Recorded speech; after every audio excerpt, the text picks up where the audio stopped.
Hey guys, AJAX 22 here. Just wanted to show and tell a little bit with my new toy. This is a Smith & Wesson N frame. Essentially the same steel, the same internals as their N frame 44 revolver, but they made it with an inch and a half single shot bore for shooting tear gas and flares through. Yeah, this is a really sexy piece. The metal's all the same heat treat, the same alloy that they used for the N frames. I've seen one of these. This is phosphate coated, but I've seen one that was actually polished out and blued, and it has that same beautiful blue that the Smith & Wesson revolvers will take. It's really good steel. Probably the best steel that you can get in a 37mm flare gun. Although, if truth be told, the chambers on these mic out to a lot closer to 40mm than they do to 37mm. They're 39.84 or something, as I recall. They're still short chambered, so in terms of they have a wider area up to about here, and then they get narrow. You can see when you break it open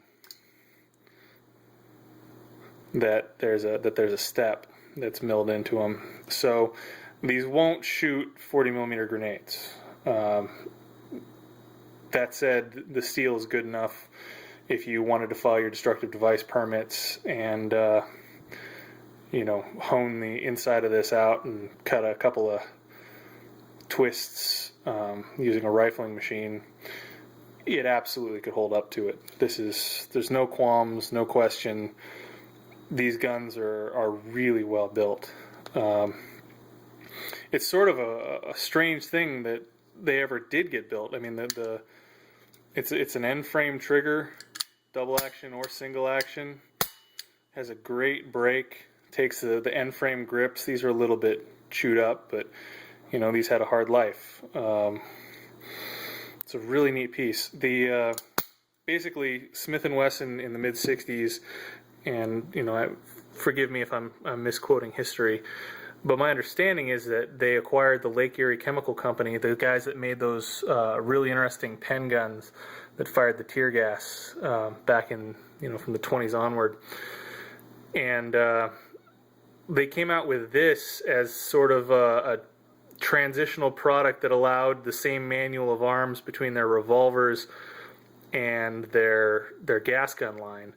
A lot of these were actually sold with stocks as a full-size, gas gun for, riot cops. Others were sold with a long extended barrel out to here and a handle on top for doing line throwing. This one's actually kind of uncommon that it would have, this short of a barrel length and be designed to be held in a conventional holster. Really neat. I may have said that a time or two, but it just cannot be said enough. This is an 1.5 inch bore N frame. Same grips, same trigger, same metal. The question really becomes what to do with it at this point. I'm thinking polishing and bluing looked absolutely gorgeous on the one that I saw. And then part of me also kind of wants to file my NFA paperwork on it and turn it into a 12 gauge AOW with a sleeve that we could weld into the barrel. But at the same time, 12 gauge shells for these, it really looks kind of diminutive. It's more practical, but gotta kind of wonder how awesome it would be to get your DD permit and do something a little bigger. But as it is, it's not even a firearm, which is amazing considering the qualities of the alloys and the steel. If there was ever a flare gun that you could drop pretty much any caliber you wanted into, this would be it. That frame is just burly. Anyway, so back to the history.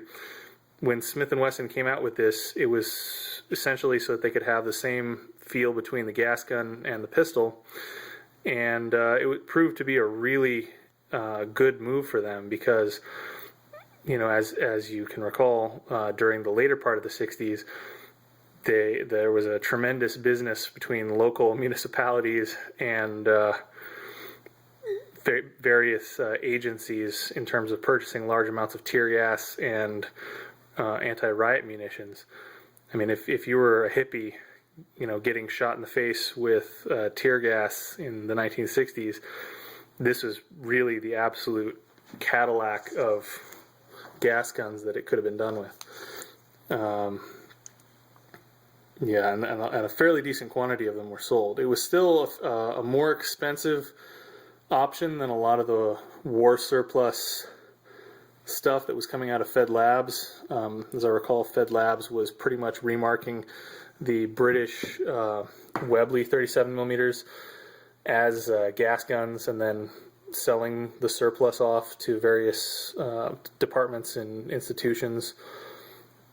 And there were a few others on the market, but none were made with this steel. I mean, this is just amazing steel.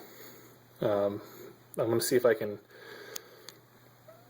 get some photos to edit into here or something to show you the polished out ones of these, but it's Smith & Wesson N frame steel. There's no no corners were cut on this gun. Yeah, absolutely gorgeous. And it feels great, points good, and it's just got a great trigger. Dry fire this all day. Absolutely, just so much fun. If you ever have an opportunity to get one of these, snap it up. They're worth every penny of whatever they're charging. I didn't pay a tremendous amount for this. I found a really good deal on it. I think it was in the $300 range. They usually go for, you know, a cheap one would be like $600, and if you if it's marketed correctly and it's you know, has the right words in the auction, they can go in the $1,100 range for some of these, depending on how nice they are. There's not a lot of people looking for them, but you know, people in the know. You know, it's, if you are a Smith & Wesson fan and you like the N frame and you like novel toys that are just ridiculous, you really need to have one of these. It doesn't get more ridiculous than a 1.5 inch bore N frame Smith & Wesson, and it's just yeah, I got to get a holster made for this thing. It's too neat. All right, this video is getting plenty long. I could sit here and hold this and drool on it all day, but it's I'm going to get going back to some other gun projects. All right, have a good one.